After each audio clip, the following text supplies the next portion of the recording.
کوثر فاتح بدر وحنین وخیبر امام المشرقین ساجد القبلتین والد الحسنین الذي لم يعبد صنما طرفة عين امام المشارق والمغارب مظهر العجائب والغرائب نقطة دائرة المطالب مطلوب كل طالب وغالب كل غالب مولانا علي بن ابي طالب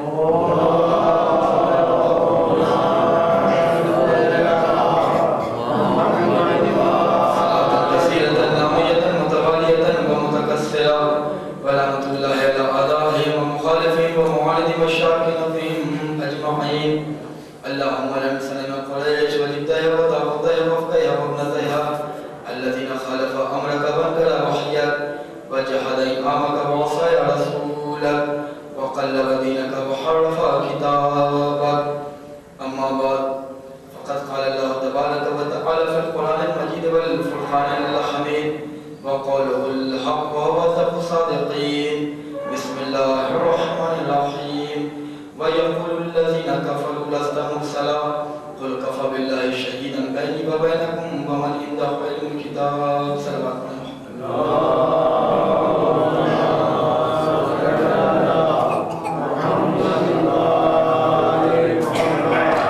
قابل القدر وواجب الاحترام سامنے کرام بزرگان قوم ملت عزاداران امام مظلوم کربلا سوگواران سید الشہداء علیہ السلام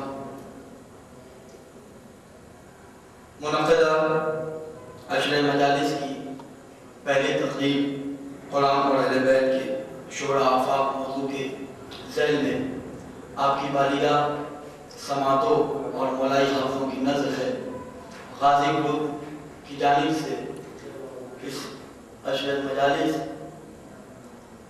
کا مقصد ہدف وہ ہے کہ جس کو آل محمد نے بیان کیا ہے پہلی دفعہ آپ کے دیار محبت میں آل محمد کی فضائل کے حوالے سے گفتگو کرنے کا شرف حاصل کر رہا ہوں مجھے اپنی کمائی علم کا اختلاف ہے اور آپ کی بلند سماعتوں کا بھی خیال ہے میں کوئی بہت بڑا مقرر کوئی بہت بڑا اوریٹر کوئی اسپیکر کوئی خطیب کوئی ذاکر کوئی مقرر نہیں ہوں بلکہ مکتب اہل بیت کا ایک ادنا سا طالب علم ہوں کہ جو آپ کے سامنے وہی سبق دہرائے گا کہ جس کو ہماری ولادت سے لے کر ہمارے انجام تک کا مقصد ہے عزیزوں قبل اس کے کہ میں اپنی گفتگو کا آغاز کروں بزرگ حضرات سے معذرت کے ساتھ لیکن اپنے نوجوان بھائیوں سے التماس گزارش اور معروضہ اور ریکویسٹ انورودھ ہے کہ ہر وزن کی ایک تہذیب ہوتی ہے ہر پروگرام کا ایک کلچر ہوتا ہے اور ہم اس اہل بیت کے ماننے والے ہیں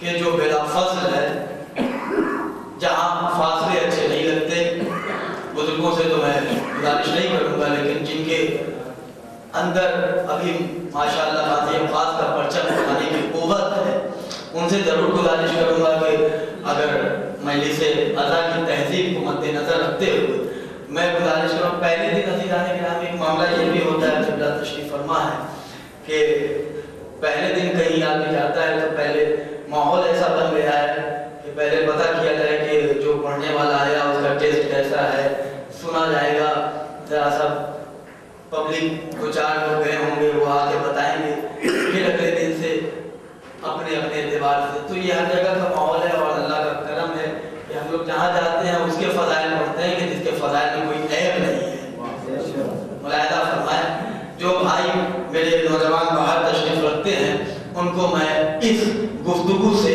فرش جنت پہ بلانے کی گزارش کروں گا کہ زمین اب کھولتی ہے سنگریزے بول اٹھتے ہیں زمین اب کھولتی ہے سنگریزے بول اٹھتے ہیں علی آواز دیتے ہیں تو مردے بول اٹھتے ہیں زمین اب کھولتی ہے سنگریزے بول اٹھتے ہیں علی آواز دیتے ہیں تو مردے بول اٹھتے ہیں علی کے عشق میں یارو تقیہ غیر ممکن ہے زبانیں چپ بھی رہ جائیں تو چہرے بول اٹھتے ہیں غدیری صلوات پڑھتے ہیں ملک کی عظمت محمد والی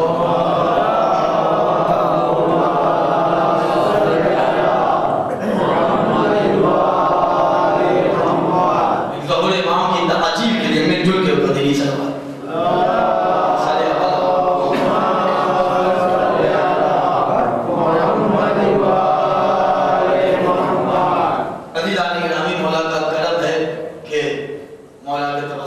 کے درمیان گفتگو کرنے کا شرف حاصل ہوا۔ آج کی یہ پہلی مجلس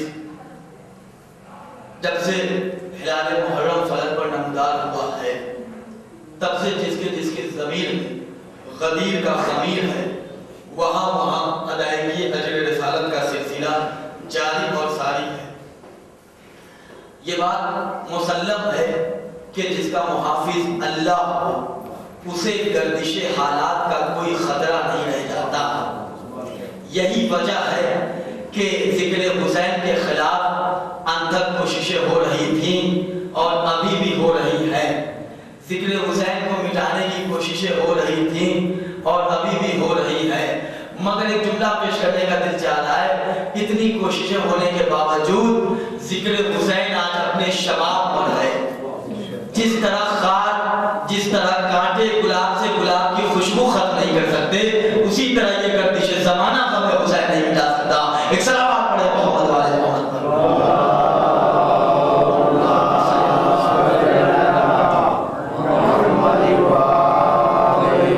عزیزان گرامی، جس کا محافظ اللہ، جس کا پروٹیکٹ کرنے والا قادر مطلق ہو، اسے یہ طوفان، اسے یہ بدعت کی آندھیاں اس چراغ کو کیا کل کریں گی کہ جس کے آفتاب کو اللہ نے منور کیا ہے۔ بس گزارش ہمارے قوم کے نوجوان بھائیوں سے ہے کہ ہم جو فرش ادا پہ آتے ہیں، ہم جو مسلسل مجلسیں کرتے ہیں، بزرگوں سے معذرت کے ساتھ صرف اپنے یوتھ سے میں مخاطب ہوں کہ میرے نوجوان بھائی بہت غور اور فکر کرنے کا مقام ہے کہ آخر کون سی ایسی بات ہے کہ 10 بجے رات میں ہم یہاں پہ اکٹھا ہوئے ہیں۔ آج پریکٹیکل زمانہ ہے، ہر چیز کو تھیوری کو پریکٹیکل کے طور پہ لوگ سمجھتے ہیں۔ کوئی بھی تھیوری ہے اس کو جب تک پریکٹیکل کے انداز میں نہیں بیان کیا جائے لوگ کہتے ہیں یہ بھائی بات سچی نہیں ہے۔ ہمارے نوجوانوں کو سمجھنا چاہیے کہ آخر وہ کون سا ہدف، کون سا ٹارگٹ، کون سا مقصد ہے کہ ہم بجائے اس پہ کہ اس وقت بستر استراحت پہ آرام کریں، ہم 10 بجے رات میں یہاں کیوں آئے ہیں؟ ہم مسلسل عزاداری کر رہے ہیں تو یہ عزاداری ہے کیا چیز؟ ہم مسلسل امام حسین علیہ السلام میں مصروف ہیں، ایک خطیب آتا ہے 5 عشرہ ایک مجلس پڑھ کے چلا جاتا ہے، یہ مسلسل آمد و رفت، یہ فرش ادا کا بچھانا، یہ مومنین کا دور دور سے آنا، یہ تبرک کا انتظام کرنا، یہ تمام چیزوں کا کچھ نہ کچھ مقصد ہے۔ یہ عزاداری کہ جو ہم تک نسل در نسل منتقل ہو کر آئی ہے، یہ ہے کیا چیز؟ یہ ادائے امام حسین کہ جس کو ہم لوگ سمجھ رہے ہیں کہ امام حسین کے نام پر گریہ کر لینا، امام حسین کا ماتم کر لینا صرف یہی عزاداری ہے؟ تو عزیزان گرامی ہمیں غور کرنا چاہیے کہ جناب زینب نے آج دیکھیں کائنات میں عزاداری کو مٹانے کی کتنی کوششیں ہو رہی ہیں۔ آخر اتنی برائیاں کائنات میں ہیں، آج تک آپ انصاف سے بتائیے سال بھر، پورے سال غیبت سے زیادہ برائی کسی اور شے میں ہے؟ غیبت ایسی فعل بد ہے کہ جس کے متعلق حدیثیں ہیں کہ یہ نہیں کرنا چاہیے۔ کسی کو ستانا یہ اسے اسلام نے جائز نہیں قرار دیا ہے، کسی یتیم کا مال غصب کر لینا اسلام نے اسے روا نہیں جانا ہے۔ لیکن عزیزان گرامی، ان تمام چیزوں کے متعلق آپ کو کوئی سال بھر میں ایسا فتویٰ نہیں نظر آئے گا، کوئی ایسا پمفلیٹ، کوئی اشتہار نظر نہیں آئے گا کہ جس میں کسی نے کہا ہو کہ غیبت نہیں کرنی چاہیے، تھیٹر میں پکچر دیکھنا حرام ہے۔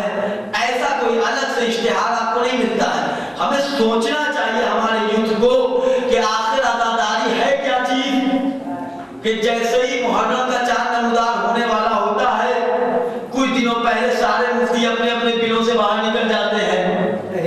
توجہ فرمائیے سرکار، آخر وہ کون سی طاقت ہے؟ تو عزیزان گرامی اتنا سن لیجیے کہ یہ عزاداری ہمارے رسم و رواج کا نام نہیں ہے بلکہ ہماری عبادت کا نام ہے۔ عزاداری کسی ٹریڈیشن کا نام نہیں ہے، عزاداری کسی رسم کا نام نہیں ہے، عزاداری کسی رواج کا نام نہیں ہے، بلکہ عزاداری ہماری عبادت کا نام ہے، عزاداری ہماری حقیقت کا نام ہے، عزاداری ہمارے اٹل اصول کا نام ہے۔ یہی وجہ ہے کہ 1400 برسوں میں کتنی رسمیں آئیں، حسین سے ٹکرائیں اور اپنے اپنے قبروں کے جہنم میں سو گئیں، مگر چونکہ حسین عبادت کو کہتے ہیں، حسین حقیقت کو کہتے ہیں، حسین کل بھی حسین تھا، آج بھی حسین ہے، قیامت تک حسین رہے گا۔ صلوات پڑھیں محمد و آل محمد پر۔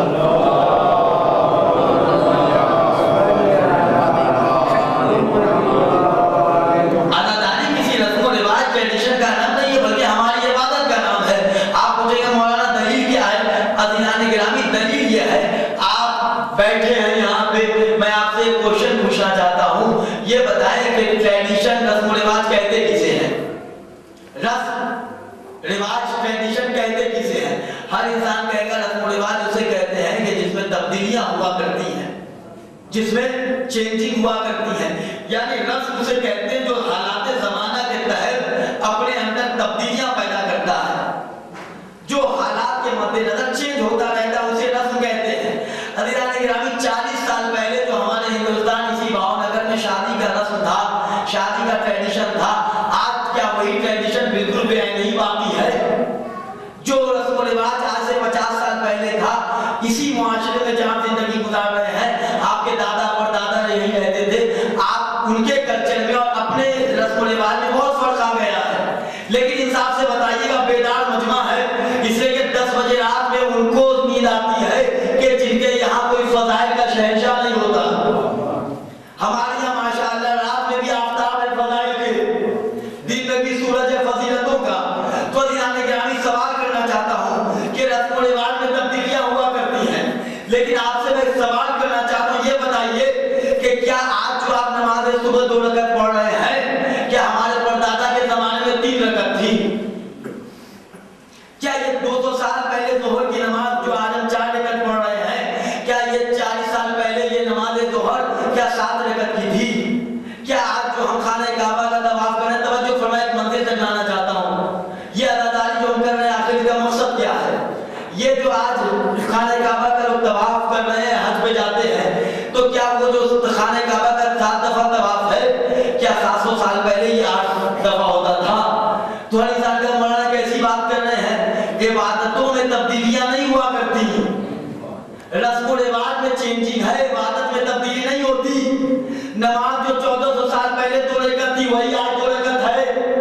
جو حج کا زمانہ پہلے احکام کا تھا، وہی حج کا زمانہ آج بھی احکام کے صحت کے ساتھ باقی ہے۔ تو سمجھ میں آیا، عبادت اسے کہتے ہیں کہ جس میں تبدیلی نہیں، جس میں چینجنگ نہیں۔ یہی وجہ ہے میرے سرکار کے جو 1400 سال پہلے غازی کا علم اٹھانے کا طریقہ تھا، وہی پرچم آج بھی شان سے اٹھایا جاتا ہے۔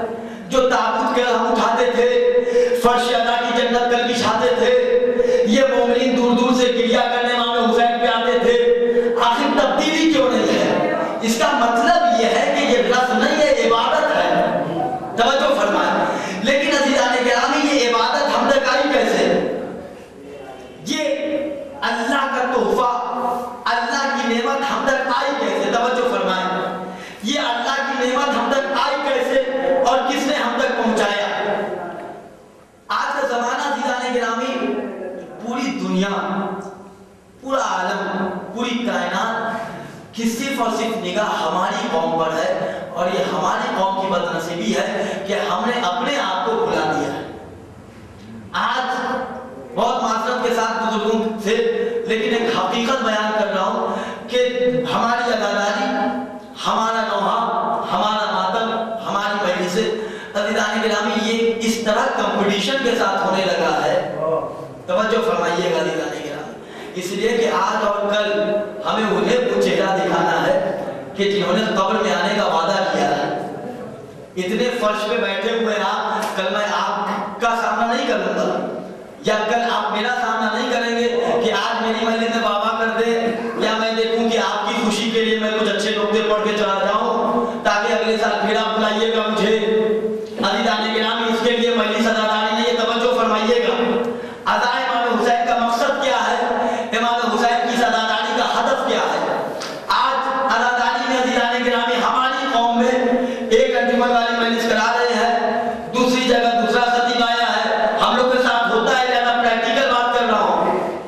مولانا دیکھیے وہاں بھی عزا خانے میں مولانا آئے ہیں، دیکھیے مجلس 19 سے 18 نہیں 20 ہونی چاہیے۔ اگر اس عزا خانے میں 22 نعرے حیدری لگ رہا ہے تو ہمارے یہاں 25 لگنے چاہیے۔ توجہ فرمائے عزیزان گرامی، یہ ہمارے یہاں حیثیت آئی کہاں سے؟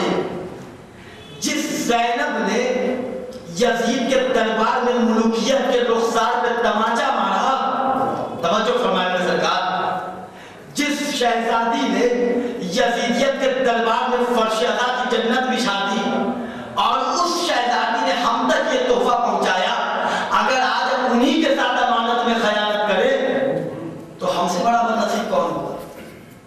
آج غیبت کے حوالے سے کوئی مفتی فتویٰ نہیں دیتا سال بھر کے غیبت حرام ہے، نہیں کرنا چاہیے، یتیم کا مال غصب کر لیا گیا یہ حرام ہے، نہیں کرنا چاہیے۔ سوچئے آپ کے عزاداری کا موسم آتا نہیں ہے کہ لوگ فتوے لے لے کے باہر نکلنے لگتے ہیں، آخر ہے کیا مقصد؟ عزیزان گرامی، جناب زینب نے قیامت تک کے مظلوموں کے لیے عزاداری سپر بنا کے پیش کیا، لیکن یہی عزاداری، توجہ فرمائیں گے، بمبئی کا واقعہ اب ایک مہینہ پہلے کا آپ کے پیش نظر ہوگا کہ عزاداری پہ لوگ کیسے کیسے حملہ کر رہے ہیں۔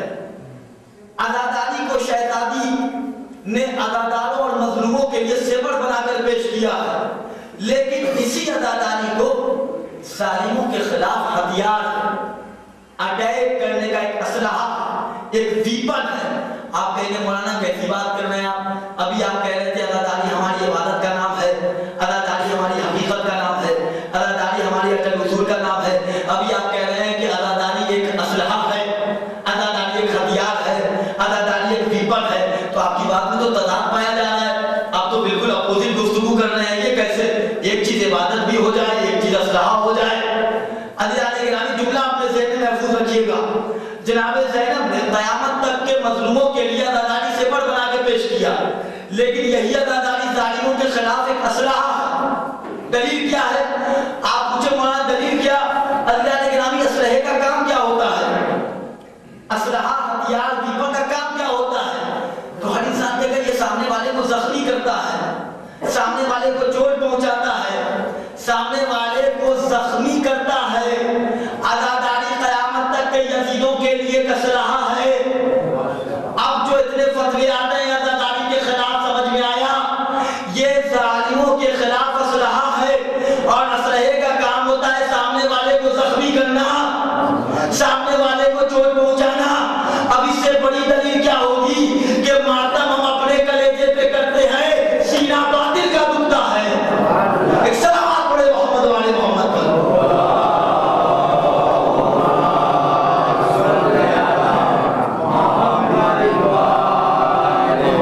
نہیں عزیزان گرامی، دیکھیں سلامات پڑھیے تو سب لوگ مل کے پڑھی، میں جہاں تک لانا چاہ رہا تھا، عزاداری ایک عبادت ہے، لیکن قیامت تک کے ظالموں کے خلاف ایک اسلحہ ہے، ایک ہتھیار ہے، ایک ویپن ہے، اس لیے کہ اسلحے کا کام ہوتا ہے سامنے والے کو زخمی کرنا۔ ماتم ہم اپنے کلیجے پہ کرتے ہیں، کلیجہ باطل کا دکھتا ہے، لہو ہم اپنا بہاتے ہیں، خون یزیدیوں کا کم ہوتا ہے۔ نہیں سرکار، ذرا توجہ فرمائے، رے شریف نسل کی پہچان ہے عزاداری، شریف نسل کی پہچان ہے عزاداری، بہشت جانے کا سامان ہے عزاداری، یزید دن کا ہے، طوفان ہے عزاداری، ہماری ماؤں کا احسان ہے عزاداری، تو حلال دودھ جنہیں ماؤں نے پلایا ہے انہوں نے پرچم عباس کو اٹھایا ہے۔ ایک سلام پڑھے محمد والے محمد پر۔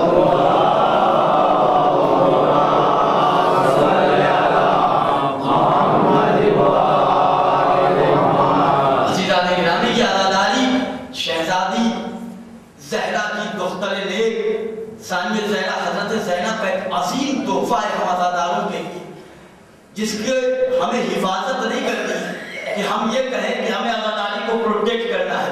جو بھی یہ کہتا عزیزان گرامی وہ خامہ خیالی میں ہے۔ ہماری اوقات کیا کہ ہم عزا امام حسین کو پروٹیکٹ کریں، ہماری حیثیت کیا کہ ہم عزاداری کی حفاظت کریں۔ ارے یہ تو عزاداری کا صدقہ ہے کہ آج ہم محفوظ ہیں۔ ہاں اتنا ضرور کہوں گا کہ عزاداری کی حفاظت کرنا ہمارا کام نہیں ہے، بلکہ عزاداری کے تقدس کا خیال رکھنا ہماری ذمہ داری ہے۔ سلام پڑھے محمد والے محمد پر۔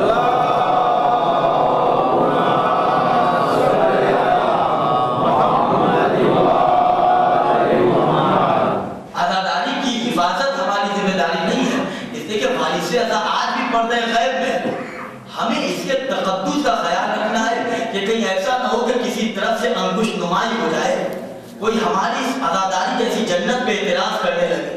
عزیزان گرامی، آج ہم سے دنیا کہتی ہے آپ عزاداری کرتے کیوں؟ توجہ فرمائے میرے سرکار، نوجوان بھائی خاص کر اپنے ذہن کے لوح دل پہ تحریر کر کے یہ جملہ جائیں۔ عزاداری پانچویں امام حضرت امام محمد باقر علیہ السلام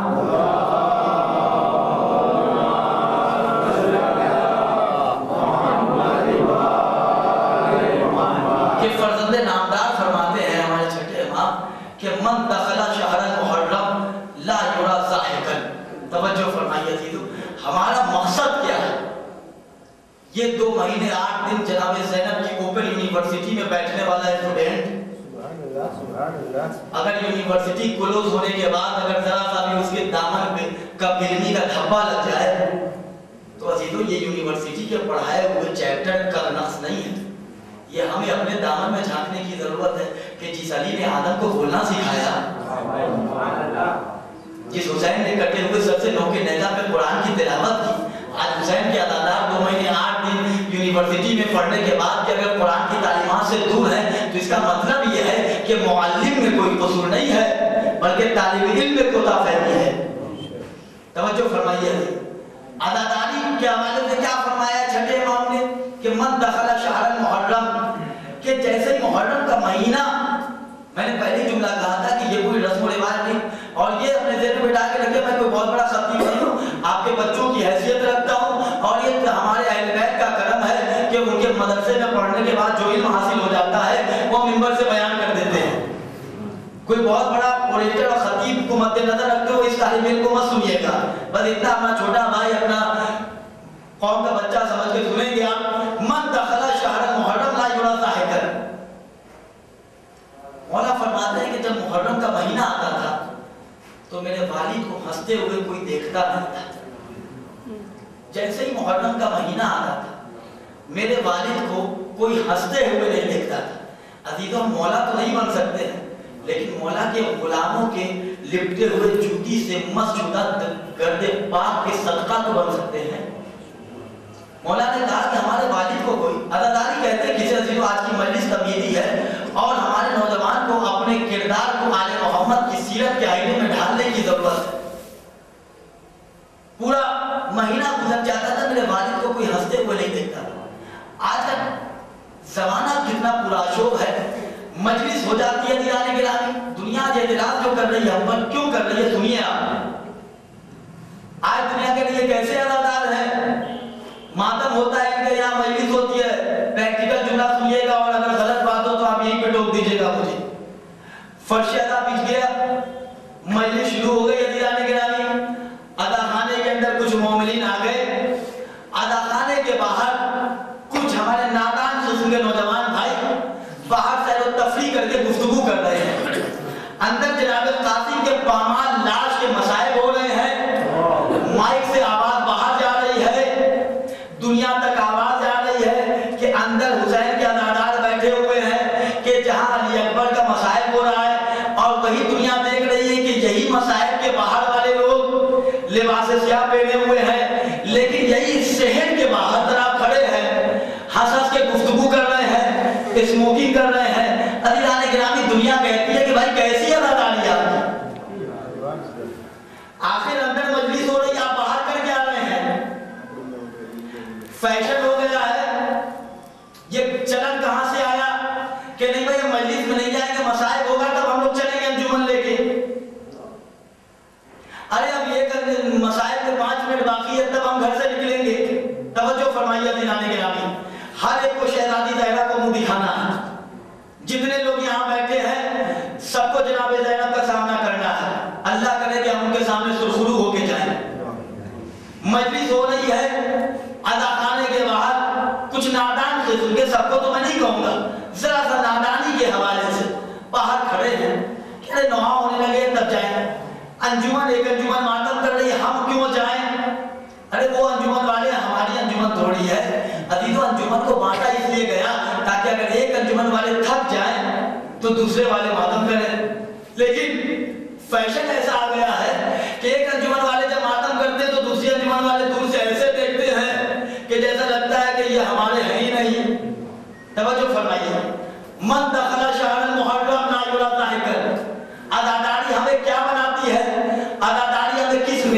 منزل عطا کرتی ہے وہ سماعت فرمائے. ہم یہاں بیٹھے ہیں, آپ سے میں ایک سوال کرنا چاہتا ہوں, بتائیے یہاں سب سے بڑا عزادار کون ہے؟ آج تو لیبل لگ رہا ہے, عہدہ دیا جاتا ہے, وہ سب سے بڑا نمازی, وہ سب سے بڑا روزہ وہ سب سے بڑا عزادار. یہ تو ہماری قوم میں سب ایک سے ٹھیکیدار ہو گئے ہیں کہ ان کو وہ عہدہ دیا جاتا ہے. عزیزان گرامی, ہم اپنے منہ سے کہہ دیں کہ میں نعمان رضوی سب سے بڑا عزادار, بہت آسان ہے. کمال تو تب ہے کہ جو وارث ادا اپنی طرف سے انگلی کا اشارہ کر دے. ہمارا بہت بڑے عزادار, ہم سے بڑا عزادار کوئی نہیں ہے. مجلس میں آتے ہیں تو یہ ذہن میں بٹھا کے چلے آئے, دیکھتے ہیں کون کیا پڑھ رہا ہے اور کون کہاں اس انجمن والے میں تبرک کیا بانٹا ہے. پھر ہم اپنے یہاں انہوں نے 20 کا بانٹا تو ہم 25 کا تقسیم کریں گے. عزاداری ہمیں کس منزل پہ پہنچا رہی ہے وہ سماعت فرمائے. شہزادی زینب کا وہ عظیم تحفہ ہے کہ جس کی ہمیں قدر کرنی چاہیے, ورنہ اللہ سلب بھی کرنا جانتا ہے. عزاداری میں ہم کہیں سب سے بڑے عزادار میں نعمان رضوی ہوں, بہت آسان سا جملہ میں نے کہہ دیا. لیکن عزیزان گرامی, ہم کتنا مولا حسین پہ روتے ہیں, کتنا ماتم کرتے ہیں, کتنی عزاداری کرتے ہیں. یہی تو کرتے ہیں, مصائب کے وقت گریہ کر لیتے ہیں, آدھا ایک گھنٹہ رونے لگتے ہیں, اس کے بعد پھر عزیزان گرامی ہماری حیات زندگی ہے, ہم اپنی زندگی کے کام میں مصروف ہو جاتے ہیں. عزیزان گرامی پھر مجلس میں آتے ہیں, ماتم کرتے ہیں. لیکن عزیزان گرامی ایک ایسا عزادار میں کائنات کا آپ کو دکھاؤں کہ جو 40 سال تک حسین پہ خون کی آنسو ہویا. ایک اہم میسج اپنے نوجوان بھائیوں تک میں منتقل کرنا چاہتا ہوں.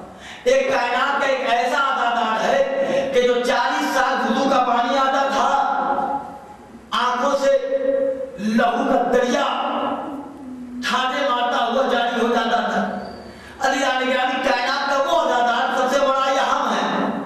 پوری تاریخ عزاداری کہے گی کہ سب سے بڑا عزادار ہمارا چوتھا امام ہے. کائنات کا سب سے بڑا عزادار ہمارا چوتھا امام.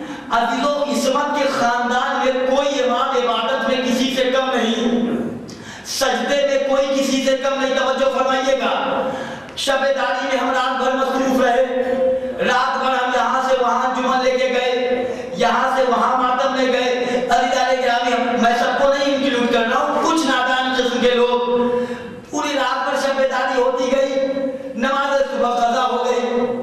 کہا بھائی آپ نے نماز قضا کر دی, مولانا کیسی بات کر رہے ہیں, 4 بجے تک تو ہم لوگ شب داری میں مصروف تھے, تھک گئے, لہذا آنکھ لگ گئی. عزیزان گرامی, ابھی تک ہم نے مفہوم عزاداری سمجھا ہی نہیں. توجہ فرما میرے سرکار, آپ کی دعائیں چاہتا ہوں. رات بھر ہم شب داری کرتے رہے, رات بھر ہم ماتم اور مصروف آؤ بکا رہے, لہذا تھک گئے. اس کا مطلب یہ ہے کہ عزاداری کرتے رہے, مفہوم ادا سے ہم واقف نہ ہوئے. کائنات کا سب سے بڑا عزادار ہمارا چوتھا امام, مولائے کائنات بھی عبادت میں کم نہیں. امام حسین کے سجدے کا کیا کہنا, باطل کے تہے خنجر حسین نے سجدہ ادا کیا. لیکن عزیزو, عصمت کے خاندان میں سید الساجدین ہمارا چوتھا امام. توجہ فرمائے میرے سرکار, عصمت کے خاندان میں زین العابدین ہمارا چوتھا امام. کیوں؟ پتا چلا کہ عزاداری انسانوں کو عبادت کی منزلیں عطا کرتی ہے. عزاداری امام حسین سجدوں کا بادشاہ بناتی ہے. تو میرے سرکار, جب خون کے آنسو رونے والا نمازیں قضا نہیں کرتا تو فقط آنسو بہانے والا کیسے قضا کر سکتا ہے؟ سلامات پڑھے محمد والے محمد پر. ذرا سا غور و فکر کریں اس جملے پہ میرے اور رات میں ذرا سا بستر پہ جا کے غور کریں کہ آخر وہ جملہ کیا تھا کہ سید الساجدین زین العابدین, کہ جس نے امام حسین کتنی عزاداری کی کہ 40 سال تک, جب عزیزان گرامی امام عزاداری میں اتنے مصروف کہ اللہ نے سید الساجدین زین العابدین بنا دی. تو عزیزو, ہمارے اندر بھی کچھ ایسا انقلاب آنا چاہیے. 2 مہینے 8 دن کے بعد معاملہ اتنا کینسر آلود ہو گیا ہے کہ آج کے زمانے میں ابلیس نے ایسا نیٹ ورک آن کیا ہے کہ فرش جنت پہ بھی اس کا نیٹ ورک آن رہتا ہے. ہم اپنے آپ سے اتنا غافل ہو گئے ہیں کہ یہاں قرآن کی بات ہو, حسین کا تذکرہ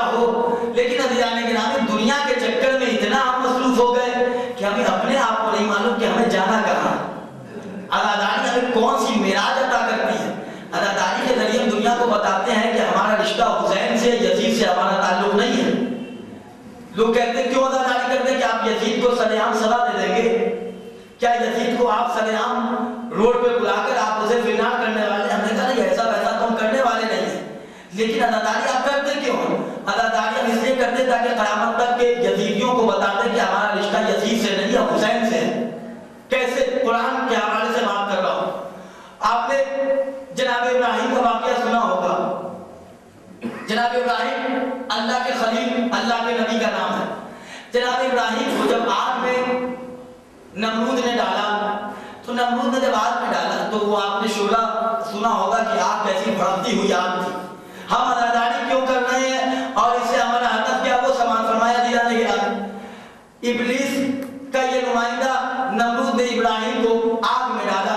ہم سے لوگ پوچھتے ہیں عزاداری کے ذریعے آپ کیا یزید کو سزا دے دیتے ہیں؟ تو ان سے کہیے ہم یزید کو سزا وزا نہیں دیتے، لیکن ہم کیا کرتے ہیں وہ سنیے. ابراہیم کو جب آگ میں ڈالا گیا تو آگ میں ڈالنے کے بعد عزیزان گرامی جبریل امین اللہ کے مقرب فرشتے انہوں نے دیکھا کہ ایک چھوٹا سا پرندہ ہے جس کا نام آپ نے سنا ہوگا ہدہد. بالکل مختصر سا پرندہ ہے. جناب جبریل نے دیکھا کہ چھوٹا سا پرندہ کہ جسے ہدہد کہا جاتا ہے. آگ کا عالم کیا تھا؟ نمرود نے جو آگ بھڑکائی تھی وہ اتنی بلند تھی کہ دور سے اگر کوئی پرندہ بھی اڑتا تھا تو اس آگ کی لپیٹ میں آگے بھون جاتا تھا. اتنی حرارت تھی. تو جبریل نے دور سے دیکھا تھا، جو فرمایا عزیزان گرامی، جبریل نے دور سے دیکھا یہ چھوٹا سا پرندہ ہدہد ہماری چھوٹی سی قوم عزاداری کیوں کر رہی ہے؟ دنیا تمہیں ہوتا کیا ہے؟ ہم آپ کے اکاؤنٹ سے پیسہ لے کے تبرک تھوڑی بانٹتے ہیں. ہم جلوس میں اپنا لہو بہاتے ہیں، آپ کے جسم کا بلڈ تھوڑی لیتے ہیں. آج ہم سے پوچھا جاتا ہے بھائی آپ یہ کیوں نہیں کرتے؟ یہاں بلڈ ڈونیٹ امام حسین کے نام پر اتنا تبرک کیوں تقسیم کر رہے ہیں؟ وہی پیسہ آپ فلاں جگہ خرچ کر دیجئے. ایسے لوگوں سے کہیے بھیا حج پہ آپ کیوں جاتے ہیں؟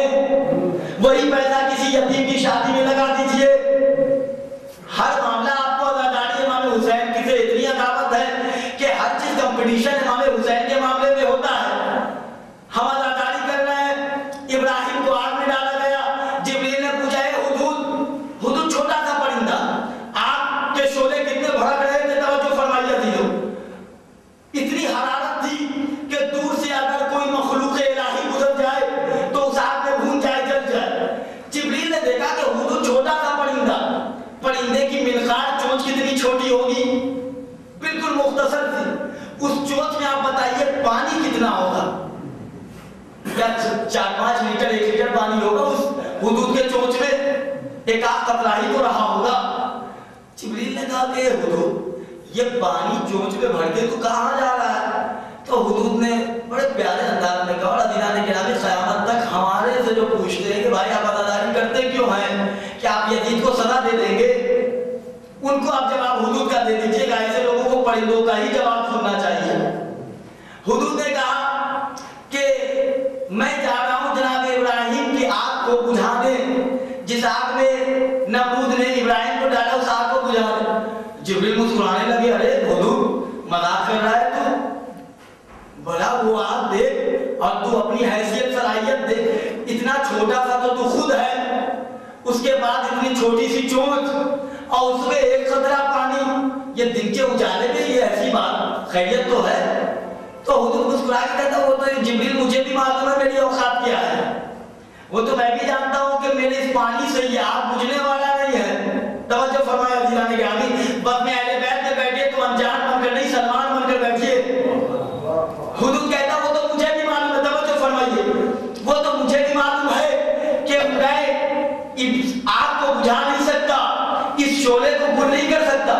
تو جا کیوں رہا ہے؟ تو عزیزان گرامی ہدہد نے کہا مجھے اپنی حیثیت معلوم ہے، لیکن میں چونکہ اپنے اس عمل سے، اپنے اس فعل سے قیامت تک کے لوگوں کو بتانا چاہتا ہوں کہ جب بھی جناب ابراہیم کے مددگاروں کی فہرست تیار ہو تو اس میں میرا نام لیا جائے اور قیامت تک کے لوگوں کو معلوم ہو جائے کہ میرا رشتہ ابراہیم سے ہے، نمرود سے کوئی تعلق نہیں.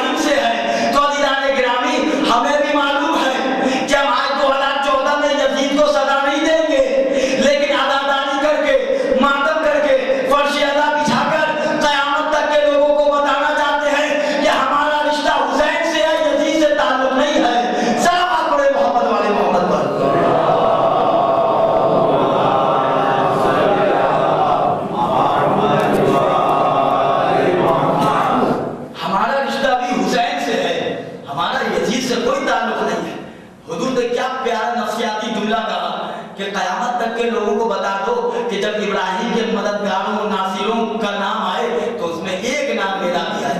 تو عزیزوں ہم تو 72 کے لشکر میں اس وقت نہیں تھے. ہم آج اپنا اس انڈیکس اور اس فہرست اور اس لسٹ میں اپنا نام درج کرانا چاہتے ہیں. اے مولا کربلا میں ہوتے تو ہم بھی آپ کے ساتھ ہوتے. یہ حسین کی عزاداری ہے کہ جو ہمارے اندر انقلاب پیدا کرنے کا شعور رکھتی ہے. جو لوگ ہمارے 10 محرم کے جلوس پہ اعتراض کرتے تھے کہ یہ احتجاجی جلوس نکالنا کہاں سے لکھا ہوا ہے, یہ کالے لباس پہن کے آپ کہاں جا رہے ہیں, یہ سب چیز اسلام میں تو نہیں ہے. عزیزان گرامی, حسین نے اتنا بیدار کیا ہے قیامت تک کے انسانوں کو کہ ابھی 4-5 دن پہلے پشاور کا واقعہ آپ کے سامنے ہے کہ جو لوگ ہمارے کالے لباس پہ حملہ کر رہے تھے, ہمارے جلوس پہ بدعت کا فتویٰ دے رہے تھے, توجہ فرمایا دیدو, ہم کو جو کہہ رہے تھے کہ یہ کالا لباس, آج آپ فیس بک اور واٹس ایپ پہ دیکھ لیجئے سب کے پروفائل پکچر میں وہی کالے کالے لباس آ گئے. جو ہم پر اعتراض کرتے تھے یہ یوم سوگ منانا بدعت ہے, تو عزیزو حسین نے قیامت تک کے ظالموں کو بھی اتنا بیدار کر دیا. توجہ فرمائیں, ارے بیدار ایسا ویسا نہیں کیا, ایسا کیا ضمیروں کو زندہ حسین نے, ایسا کیا ضمیروں کو زندہ حسین نے. ارے ظالم بھی ظالموں کی حمایت نہیں کرتے. ایک سلامات پڑھے محمد والے محمد پر.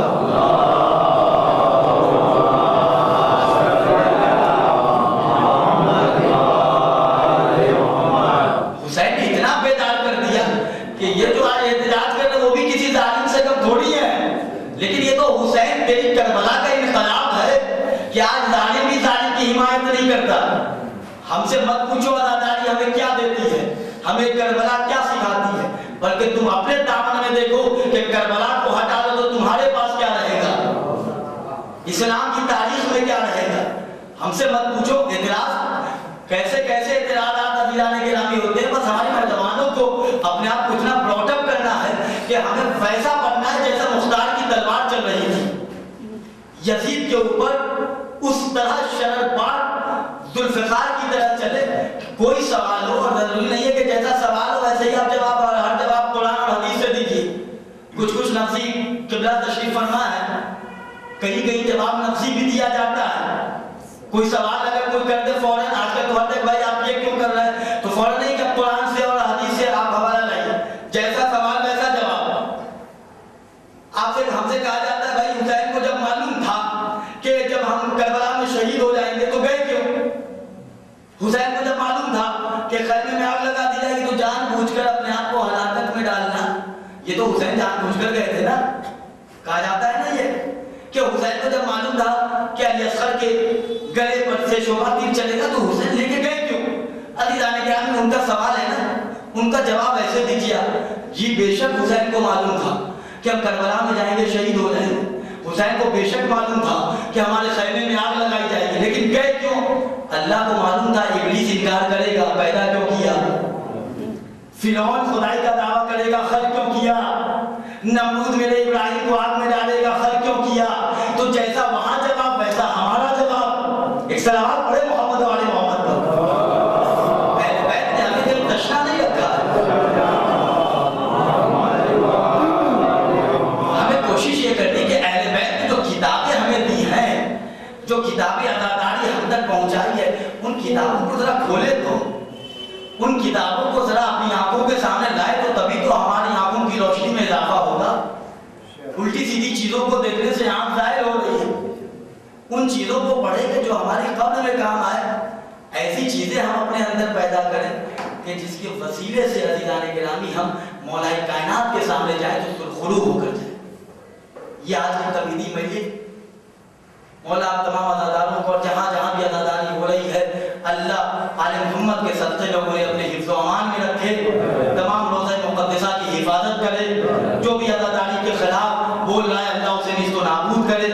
عزیزان گرامی, اس عزاداری کو ہمیں تقدس کا خیال رکھنا, کہیں ذرہ برابر بھی ایسا نہ ہو کہ امام حسین کا دل ہماری طرف سے رنجیدہ ہو, ہماری طرف سے ایسا نہ ہو کہ سیدہ زہرا کی آنکھوں میں آنسو آ جائے کہ بابا ہم نے جس قوم کو مانگا طلب کیا تھا اس قوم میں آج ایسی برائیاں آ رہی. بابا ہم نے جس قوم کے لیے دعا کی تھی اس قوم میں ہمارے لال کے مصائب اور عزاداری کے حوالے سے اتنے عزیزان گرامی یزید کا خنجر کم نہیں تھا کہ آج ہم اپنے اعمال سے اپنے امام کو رنجیدہ کریں. آج کی تاریخ روایت کے حوالے سے اس کمسن خانوادہ عصمت و طہارت کے شہزادے کی شہادت ہے کہ جسے جناب محسن کہا جاتا ہے. جناب محسن بدن زہرا میں تھے, دنیا بھی آنکھ نہ کھول سکے, دنیا میں قدم بھی نہ رکھ سکے کہ ظالموں کو گوارا نہ ہوا کہ نبی کی ایک لوتی بیٹی پر اتنا ظلم و ستم کیا کہ عزیزان گرامی 18 سال میں کہیں کوئی ضعیفہ ہوتی. سن لیا آپ نے, کتابوں میں مختلف میں لکھا ہے, ہم نے پڑھ لیا تصٹ جائے. 18 سال تو بالکل شباب کا زمانہ ہوتا ہے. 18 سال میں عصا لے کے کوئی لڑکی چلے. ہر شہزادی زہرا وہ مصائب شہزادی کے اوپر ہوئے عزیزان گرامی کہ آج تک مقتل زار و قطار کی کیا کرے. جب بھی فضائل بن سنا کیجئے تو امیر بن کر سنیے, لیکن مصائب جب بھی سنے تو غریب بن کر سنیے, اس لیے کہ غریب ماں آتی ہے. ذرا اپنا احترام دیکھیں کہ شہزادی نے کتنی عزت ادا کی. ہمیں فرش ادا کی جنت میں بٹھایا اور خود جہاں اپنی نالین اور سلیپر اتار کے آتے ہیں, وہاں جنت کی مالکہ تشریف لاتی ہیں. اور عزیزان گرامی جیسے ہی مصائب کا وقت ہوتا ہے, شہزادی اپنے ہاتھوں میں رومال لے کر آ جاتی ہے. چھٹے امام کے حوالے سے گفتگو ہے. امام نے دیکھا صحابی کو مولا مصائب بیان کر رہے ہیں اور صحابی رو رہا ہے, روتے روتے اپنے رومال اور مندیل کو اپنے پیشانی پہ رکھتا ہے اور اپنے پیشانی پہ رکھنے کے بعد صاحب کو قطار ہویا. عزیز و مجلس تمام ہو گئی. مولا نے اسے قریب بلایا, کیا میرے حسین کے مصائب رونے کے لیے نہیں تھے؟ جزاکم ربکم خیر الجزا. باؤ سے بلند کیا کرے عزادارو, اس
جان مال عزت آبرو ناموس اور ایمان کی حفاظت فرما بارگاہ محمد علی محمد کا واسطہ علماء اعظام آیات اعظام مراجع اکرام کی حفاظت فرما بارگاہ محمد علی محمد کا واسطہ روضہ مقدسہ خصوصاً جناب زینب جناب سکینہ مولا عباس مولا حسین کے روضوں کی حفاظت فرما بارگاہ محمد علی محمد کا واسطہ جو حضرات بیمار ہیں انہیں بیمار کربلا بیمار مدینہ کے سطح میں شفاء کاملہ عطا فرما جو پریشانی حال ہیں ان کی پریشانی کو دور فرما بارگاہ محمد علی محمد کا واسطہ خصوصاً جناب علی اکبر علیہ السلام کا واسطہ ہمارے قوم کے نوجوانوں کی اصلاح فرما بارگاہ محمد علی محمد کا واسطہ ویسا بنا دے جیسا ہمارا امام چاہتا ہے بارگاہ محمد علی محمد کا واسطہ جناب سکینہ کے جلے ہوئے دامن کا واسطہ خصوصاً شکستہ پہلو زہرا کا واسطہ ہمارے وقت کے امام کے ظہور میں تعجیل فرما اور ہمیں ان کے آوان انسان میں شمار فرما ربنا تقبل منا انک انت السمیع